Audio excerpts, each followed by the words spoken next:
Assalamualaikum warahmatullahi wabarakatuh. Perkenalkan, nama saya Muhammad Irfan Syahdanis, NIM C0C023008.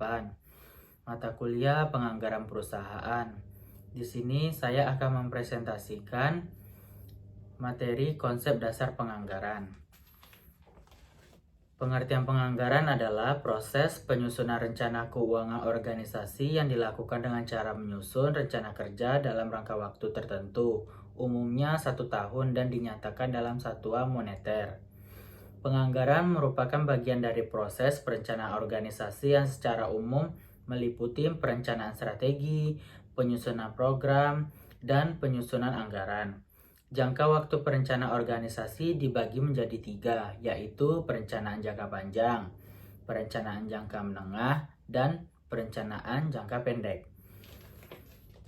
Di sini saya akan menjelaskan perencanaan jangka panjang. Perencanaan jangka panjang merupakan jenis perencanaan organisasi untuk jangka waktu sampai dengan 25 tahun. Dalam perencanaan jangka panjang ini, organisasi merencanakan arah, yaitu mau dibawa kemana organisasi tersebut dan bagaimana strategi untuk mencapainya.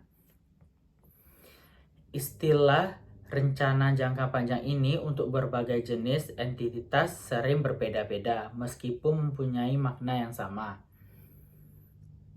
Di perusahaan, rencana jangka panjang sering disebut rencana jangka panjang perusahaan atau disingkat dengan RPJP. Di pemerintahan Indonesia, rencana jangka panjang disebut rencana pembangunan jangka panjang atau garis besar haluan negara yang disingkat GBHN. Pada umumnya, untuk menetapkan strategi dilakukan SWOT analysis atau Strength, Weakness, Opportunities, Threat atau kekuatan, kelemahan, peluangan, ancaman. Analisis SWOT dilakukan dengan menganalisis lingkungan internal organisasi untuk mengidentifikasi kekuatan dan kelemahan, dan lingkungan eksternal untuk menentukan peluang dan ancaman. Dalam perencanaan strategis ditentukan visi misi, filosofi, polis, goal, objektif, dan strategi. Perencanaan jangka menengah. Perencanaan jangka menengah ialah jenis perencanaan organisasi untuk jangka waktu sampai dengan 5 tahun atau 10 tahun. Dalam perencanaan jangka panjang ini, organisasi merencanakan program-program kerja untuk mencapai tujuan organisasi sebagai ditetapkan. Inilah yang disebut perencanaan program atau disebut dengan programming. Jadi perencanaan program adalah proses penyusunan program atau suatu kegiatan yang berfungsi untuk membahas dan menentukan kegiatan yang harus dilakukan dalam usahanya untuk mencapai tujuan anggaran yang telah ditetapkan. Dalam program perlu ditetapkan asumsi-asumsi atau anggapan-anggapan yang menjadi dasar perencanaan. Misalnya, 1. Inflasi tidak lebih dari 10%. 2. Politik, sosial, budaya, dan keamanan stabil. 3. Pemerintah tidak mengeluarkan peraturan baru yang dapat mempengaruhi perencanaan secara signifikan. 4. Harga bahan baku tidak naik lebih dari 10% dibandingkan tahun lalu. Yang ketiga, perencanaan jangka pendek. Perencanaan jangka pendek ialah jenis perencanaan organisasi untuk jangka waktu sampai dengan 1 tahun. Dalam perencanaan jangka pendek ini, organisasi rencana keuangan untuk mencapai tujuan organisasi sebagaimana ditetapkan. Inilah yang disebut perencanaan keuangan atau penganggaran atau disebut dengan budgeting. Penganggaran adalah proses penyusunan anggaran, yaitu rencana keuangan masa datang yang mencangkup harapan manajemen terhadap pendapatan, biaya, dan transaksi keuangan lain dalam masa 1 tahun. Aktivitas ini dilakukan setelah program-program pokok selesai ditetapkan. Yang keempat, tahap penganggaran. Tahap penganggaran itu antara lain 1. Tahap persiapan, 2. Tahap penyusunan, 3. Tahap ratifikasi, 4. Tahap implementasi. Tahap persiapan, anggaran yang akan dibuat pada tahun yang akan datang sebaiknya disiapkan beberapa bulan sebelum tahun anggaran berikutnya dimulai. Tahap penyusunan. Yang pertama, menyusun rancangan keuangan yang terdiri dari rencana pendapatan, rencana biaya atau belanja, dan rencana pembiayaan. Yang ketiga, tahap ratifikasi. 1. Melakukan perundingan untuk menyesuaikan rencana akhir setiap komponen anggaran. Yang keempat, tahap implementasi dan bertanggungjawab. 1. Melaksanakan kegiatan atau pekerjaan berdasarkan anggaran yang sudah disahkan.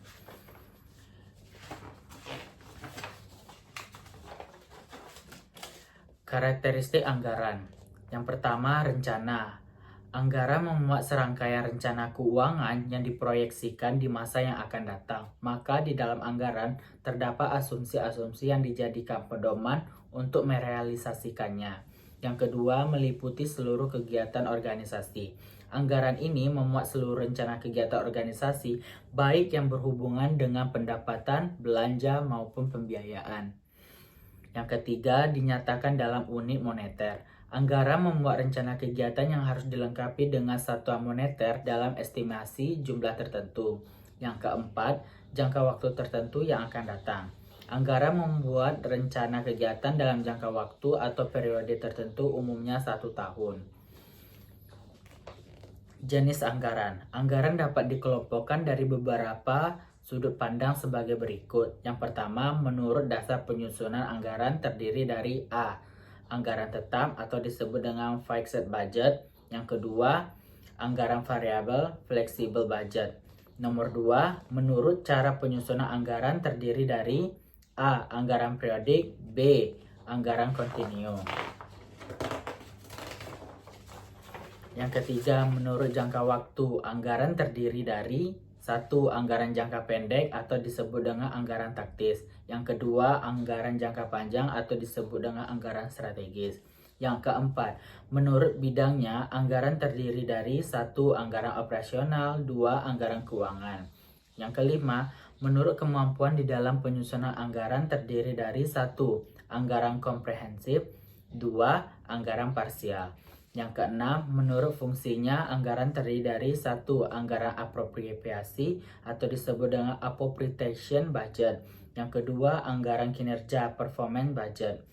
Fungsi anggaran. 1. Alat pengendalian. Sebagai alat pengendalian, anggaran berfungsi sebagai instrumen yang mengendalikan terjadinya pemborosan pengeluaran. Berdasarkan anggaran yang diusulkan, setiap entitas menyajikan rencana detail tentang semua penerimaan dan pengeluaran yang harus dipertanggungjawabkan kepada perusahaan. Yang kedua, alat koordinasi dan komunikasi. Sebagai alat koordinasi, anggaran merupakan instrumen untuk melakukan koordinasi antara bagian dalam perusahaan. Yang ketiga, alat penilaian kinerja.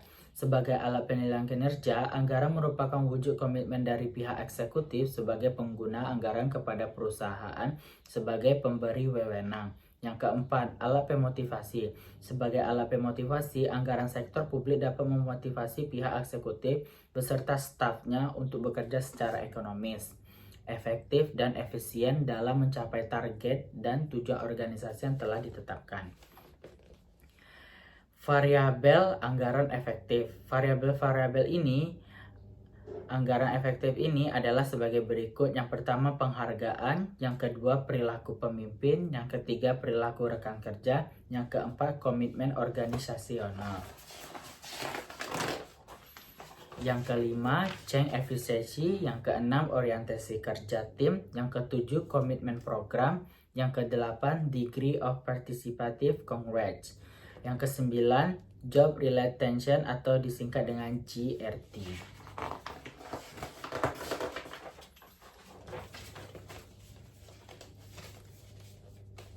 Kesimpulannya adalah, anggaran adalah perencanaan rinci untuk masa depan yang dinyatakan secara kuantitatif dan lebih spesifik, memperlihatkan bagaimana sumber daya didapat dan digunakan pada periode tertentu, dengan mengidentifikasi tujuan dan tindakan yang diperlukan untuk mencapainya. Sarannya kemungkinannya itu 1. Meningkatkan kualitas sumber daya manusia di bidang perencanaan dan penganggaran, terutama pejabat dan staf perencanaan pada setiap SKPD, sehingga dapat menyusun anggaran berdasarkan standar, satuan harga, dan menyusun indikator kinerja yang memadai dalam penyusunan anggaran berbasis kinerja. Yang kedua, pembuat dokumen standar satuan harga diterbitkan lebih awal sehingga bisa dijadikan pedoman dan penyusunan anggaran. Sekian, jika saya ada salah kata atau penyampaian atau penyebutan di dalam presentasi ini, mohon dimaafkan. Saya akhiri dengan wabillahi taufik walhidayah. Wassalamualaikum warahmatullahi wabarakatuh. Terima kasih.